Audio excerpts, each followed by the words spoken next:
qu'est-ce que c'est que les états financiers? Un état financier est tout simplement un ensemble de données regroupées dans un document, dans plusieurs tableaux, de telle sorte à vous transmettre l'historique et la situation actuelle de l'entreprise. Ça se fait au travers de plusieurs tableaux. Dans un état financier, vous avez 4 grands blocs. Le premier bloc, c'est le bilan. Le deuxième bloc, c'est le compte de résultat. Le troisième bloc, le tableau de flux de trésorerie. Et le dernier bloc, qui est un ensemble de tableaux qui détaille un peu plus chaque rubrique des états financiers, c'est ce qu'on appelle l'état annexe. Les états annexes.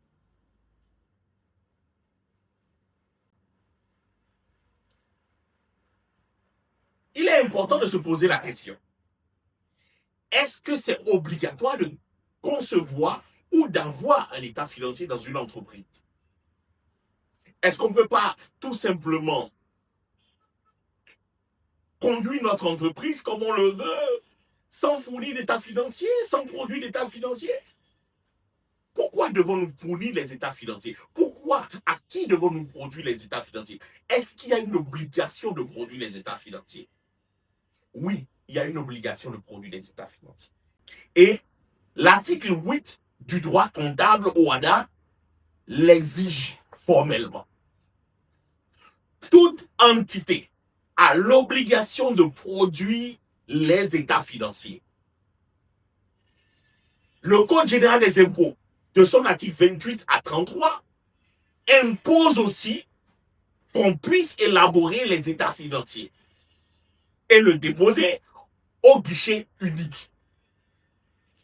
De ce fait, la conception des états financiers, l'élaboration des états financiers n'est plus une question de choix. On ne choisit pas de faire ou de ne pas faire les états financiers.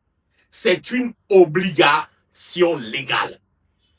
Déjà, une obligation juridique, parce que le droit OHADA, qui est le droit qui légifère les pays de l'OHADA, l'impose en son article 1, 2, 8.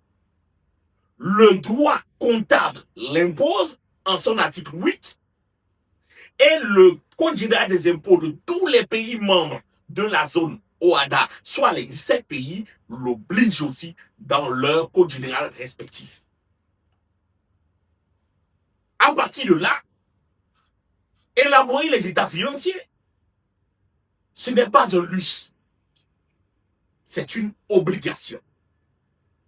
Et qui ne respecte pas ces conditions s'expose à des représailles de l'administration fiscale.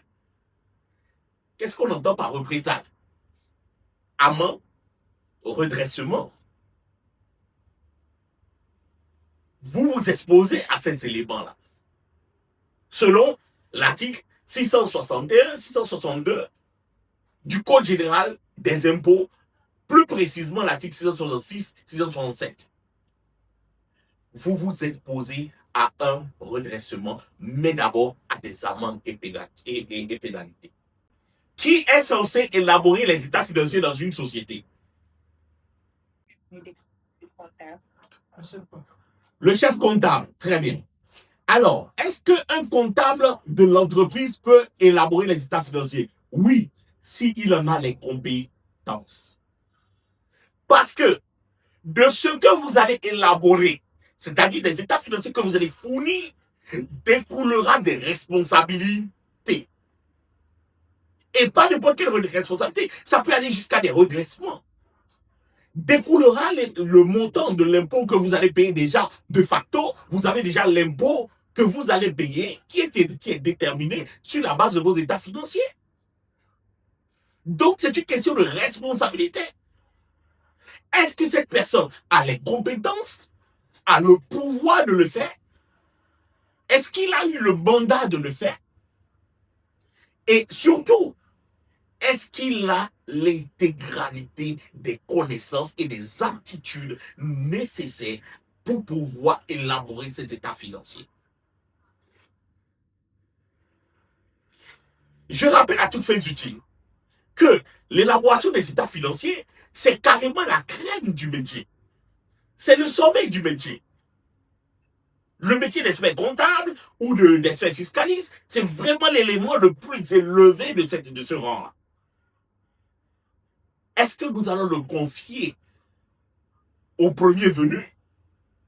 Est-ce que nous allons confier cette tâche à quelqu'un qui ne s'y connaît pas? Non. On confie l'élaboration des états financiers à quelqu'un qui a la compétence.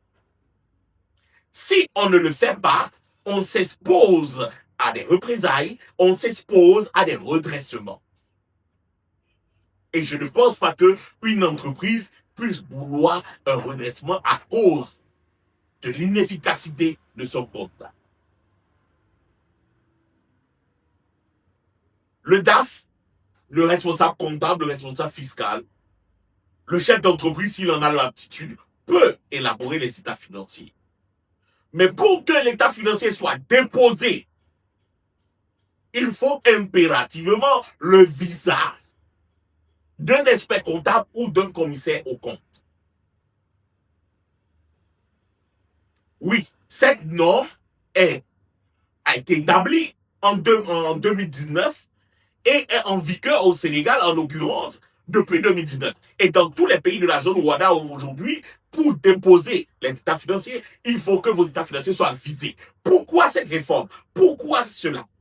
Tout simplement parce que nous avons remarqué que tout le monde, les états financiers sont produits de façon arbitraire, sont produits tout à fait dans l'irrespect total des normes comptables.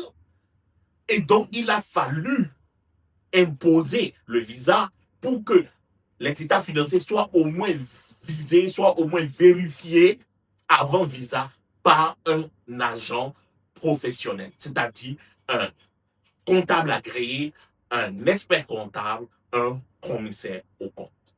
Pour qui est-ce qu'on met en place les états financiers?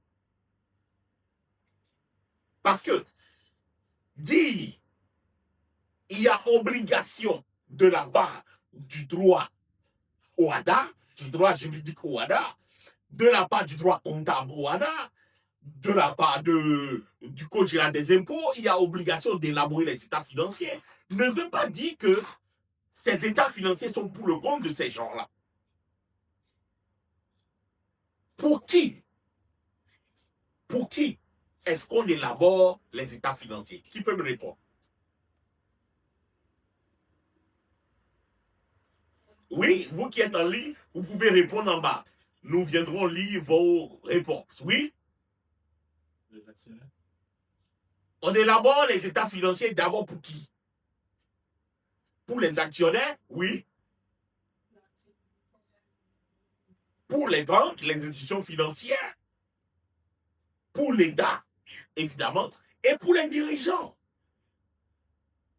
Pour les dirigeants? Éventuellement, pour quelques clients qui sont les clients VIP, qui veulent forcément voir si nous avons le niveau en matière d'appel d'offres, avant de pouvoir collaborer avec nous. Nous avons aussi certains fournisseurs qui peuvent nous réclamer nos états financiers avant de collaborer avec nous, pour voir si nous avons le niveau qu'il faut. Donc, les états financiers sont élaborés en priorité pour les actionnaires, secondo pour l'État et pour toute personne ayant un intérêt à pouvoir analyser ces documents avant de contracter avec nous, avant de collaborer avec nous. Il était important de clarifier ces notions-là, qui sont les notions de base, avant de démarrer, proprement dit, la lecture et l'analyse des états financiers.